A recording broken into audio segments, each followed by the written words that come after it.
সুপ্রিয় ভিউয়ার্স, মাইক্রোগ্রামের পক্ষ থেকে আপনাদের সবাইকে জানাচ্ছি আন্তরিক শুভেচ্ছা অভিনন্দন। আবারও চলে আসছি আপনাদের মাঝে খুব গুরুত্বপূর্ণ একটি ভিডিও নিয়ে। আজকে ভিডিওতে থাকবে বাইকের খুব গুরুত্বপূর্ণ একটি জিনিস, বাইকের ব্যাটারি। আপনি নতুন ব্যাটারি লাগাচ্ছেন, বারবার আপনার বাইকের ব্যাটারি ফুলে যাচ্ছে, আপনার বাইকের ব্যাটারি নষ্ট হয়ে যাচ্ছে, কি করবেন? টেনশনে পড়ে গেছেন, টাকা খরচ হচ্ছে আপনার। এই শীতের দিনে বাইকের জন্য খুব গুরুত্বপূর্ণ বাইকের ব্যাটারি। যখন আপনার বাইকের ব্যাটারি বসে যাবে, যদি আপনার বাইকের মধ্যে যদি কিক না থাকে, সেক্ষেত্রে আপনি বিপদে পড়ে যাবেন আপনার বাইকটি স্টার্ট করতে। আর যদি কিক থাকে, সেক্ষেত্রে আপনি বিপদে পড়বেন না, কিক দিয়ে বাইকটি স্টার্ট করতে পারবেন।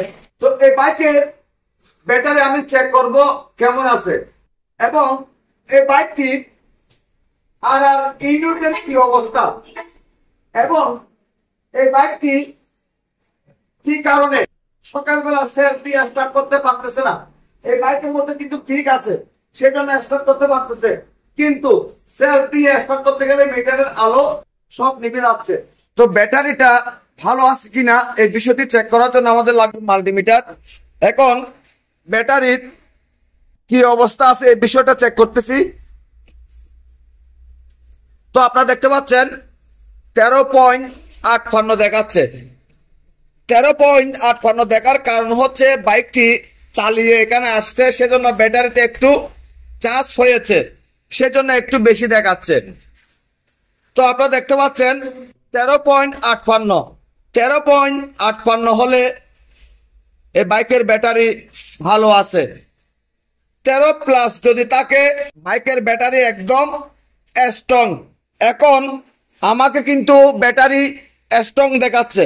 এখন আমি দেখব বাইকটিতে সেলফ দিলে কত মাল্টিমিটারের মধ্যে দেখায়। এখন আমি বাইকটির মধ্যে সেলফ করতেছি। সেলফ করার সাথে সাথে মাল্টিমিটারের মধ্যে কত দেখিয়েছে? 9+।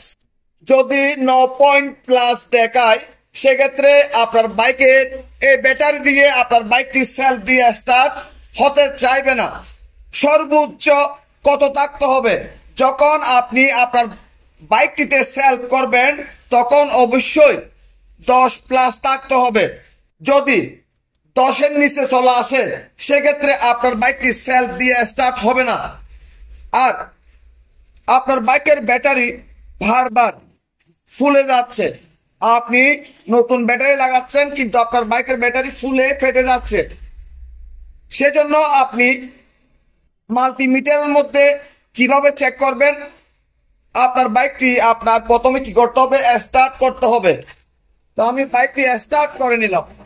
স্টার্ট করার পর আমার দেখতে হবে আর ইউনিট থেকে কত ভোল্ট ব্যাটারির মধ্যে ঢুকতেছে। বাইকটি স্টার্ট অবস্থায় 4000 RPM এর মধ্যে আমি দেখব কত ভোল্ট ব্যাটারির মধ্যে ঢুকতেছে। তো 14.19 ভোল্ট দেখাচ্ছে 4000 RPM এ। সেক্ষেত্রে আমি ধরে নিব এই বাইকের আর ইউনিট ভালো আছে। আর আপনি যখন মাল্টিমিটারের মধ্যে চেক করবেন 4000 RPM এ, আপনার যদি এখানে 1500-1600 ভোল্ট যদি দেখায়, সেক্ষেত্রে আপনার বাইকের আর ইউনিট ওভার ভোল্টেজ সাপ্লাই করতেছে। ওভার ভোল্টেজ সাপ্লাই করার কারণে আপনার বাইকের ব্যাটারি ফুলে যাচ্ছে বা ফুটে যাচ্ছে। এখন কথা হচ্ছে, আপনার বাইকের ব্যাটারি আপনি দীর্ঘদিন কিভাবে ভালো রাখবেন? অবশ্যই আপনি প্রতি মাসে একবার ব্যাটারি 3 ঘন্টা চার্জ করে নেবেন। যদি পারেন 3 ঘন্টা চার্জ করে নেবেন সার্ভিস সেন্টারে গিয়ে 5 এম্পিয়ারে। 3 ঘন্টা চার্জ করার পর আপনার বাইকের ব্যাটারি আপনার বাইকের মধ্যে লাগিয়ে নেবেন। সেক্ষেত্রে কি হবে? আপনার বাইকের ব্যাটারি দীর্ঘদিন ভালো থাকবে। এই শীতের দিনেও আপনার বাইকের ব্যাটারি নষ্ট হবে না। এবং যদি আর ইউনিট থেকে যদি কম ভোল্টেজ সাপ্লাই করে, যদি 14 পয়েন্টের নিচে চলে আসে, সেক্ষেত্রে হচ্ছে লো ভোল্টেজ সাপ্লাই করতেছে ব্যাটারিতে, সেক্ষেত্রে আপনার বাইকের আর ইউনিট পরিবর্তন করতে হবে।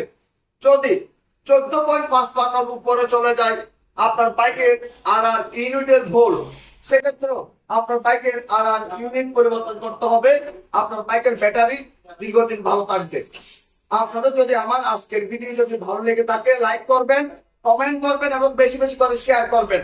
আর আমাদের ছোট্ট পরিবারটি সামনের দিকে এগিয়ে যাওয়ার জন্য সুযোগ করে দিবেন। সবাইকে অনেক অনেক ধন্যবাদ জানিয়ে আজকের মতো বিদায় নিলাম।